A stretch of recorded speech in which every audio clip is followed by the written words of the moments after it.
Bacaan liturgi Jumat 14 April 2023, hari Jumat dalam oktav Paskah.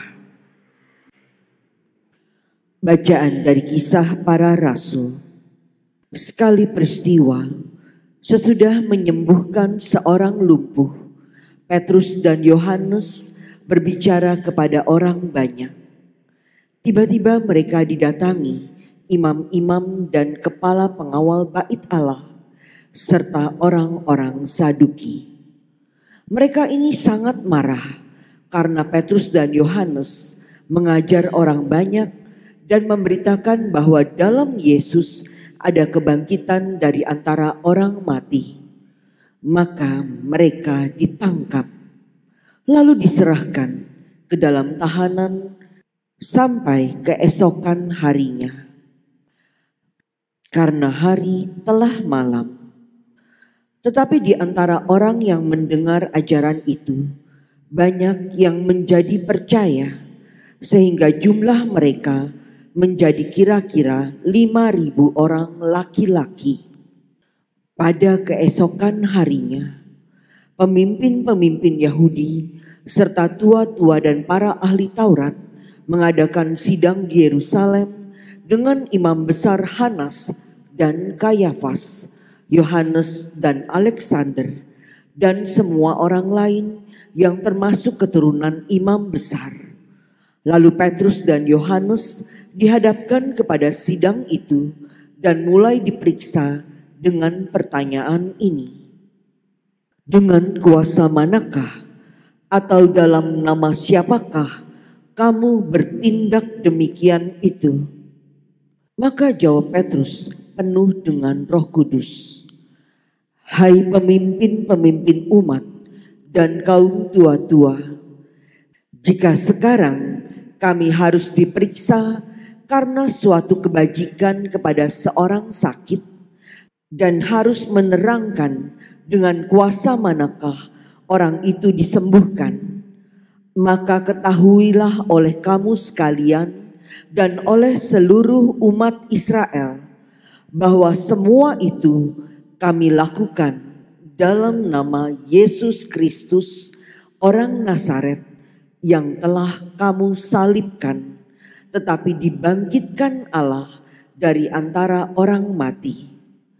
Karena Yesus itulah orang ini berdiri dengan sehat sekarang di depan kamu. Yesus adalah batu yang dibuang oleh tukang-tukang bangunan, yaitu kamu sendiri. Namun ia telah menjadi batu penjuru, dan keselamatan tidak ada di dalam siapapun juga selain di dalam Dia, sebab di bawah kolong langit ini tidak ada nama lain yang diberikan kepada manusia yang olehnya kita dapat diselamatkan." Demikianlah sabda Tuhan. Syukur kepada Allah. Batu yang dibuang oleh tukang-tukang bangunan telah menjadi batu penjuru. Batu yang dibuang oleh tukang-tukang bangunan telah menjadi batu penjuru. Bersyukurlah kepada Tuhan, sebab Ia baik, kekal abadi kasih setianya. Biarlah Israel berkata, kekal abadi kasih setianya. Biarlah orang yang takwa pada Tuhan berkata, kekal abadi kasih setianya. Batu yang dibuang oleh tukang-tukang bangunan telah menjadi batu penjuru. Batu yang dibuang oleh tukang-tukang bangunan telah menjadi batu penjuru. Hal itu terjadi pada pihak Tuhan, suatu perbuatan ajaib di mata kita. Inilah hari yang dijadikan Tuhan. Marilah kita bersorak-sorak dan bersukacita karenanya. Batu yang dibuang oleh tukang-tukang bangunan telah menjadi batu penjuru. Ya Tuhan, berilah kiranya keselamatan. Ya Tuhan, berilah kiranya kemujuran. Diberkatilah Dia yang datang dalam nama Tuhan. Kami memberkati kamu dari dalam rumah Tuhan. Tuhanlah Allah, Dia menerangi kita. Batu yang dibuang oleh tukang-tukang bangunan telah menjadi batu penjuru. Haleluya, haleluya, haleluya. Inilah hari yang dijadikan Tuhan. Marilah kita bersorak-sorai dan bersukacita karenanya. Haleluya, haleluya, haleluya.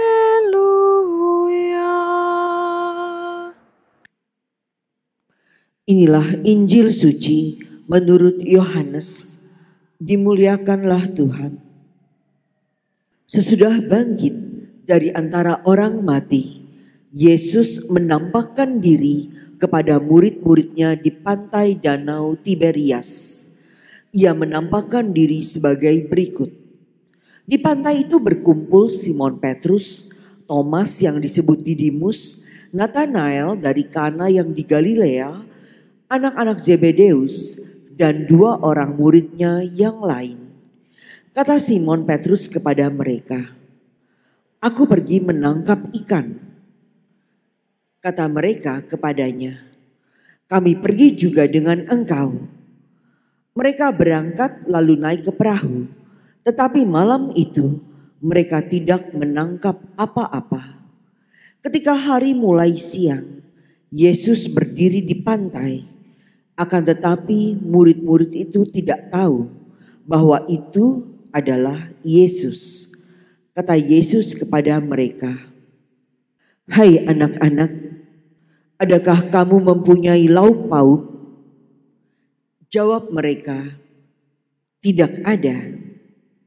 Maka kata Yesus kepada mereka, "Tebarkanlah jalamu di sebelah kanan perahu, maka akan kamu peroleh." Lalu mereka menebarkannya dan mereka tidak dapat menariknya lagi karena banyaknya ikan. Maka murid yang dikasihi Yesus berkata kepada Petrus, "Itu Tuhan." Ketika Petrus mendengar bahwa itu adalah Tuhan, maka ia mengenakan pakaiannya sebab ia tidak berpakaian, lalu terjun ke dalam danau. Murid-murid yang lain datang dengan perahu karena mereka tidak jauh dari darat, hanya kira-kira 200 hasta saja, dan mereka menghela jala yang penuh ikan itu. Ketika tiba di darat, mereka melihat api arang dan di atasnya ada ikan serta roti. Kata Yesus kepada mereka, "Bawalah beberapa ikan yang baru kamu angkat itu." Simon Petrus naik ke perahu lalu menghela jala itu ke darat, penuh ikan-ikan besar, 153 ekor banyaknya, dan sungguh pun sebanyak itu ikannya, jala tidak koyak. Kata Yesus kepada mereka, "Marilah dan sarapanlah." Tidak ada di antara murid-murid itu yang berani bertanya kepadanya, "Siapakah engkau?" Sebab mereka tahu bahwa ia adalah Tuhan. Yesus maju ke depan, mengambil roti dan memberikannya kepada mereka. Demikian juga ikan itu. Itulah ketiga kalinya Yesus menampakkan diri kepada murid-muridnya sesudah ia bangkit dari antara orang mati. Demikianlah sabda Tuhan. Terpujilah Kristus.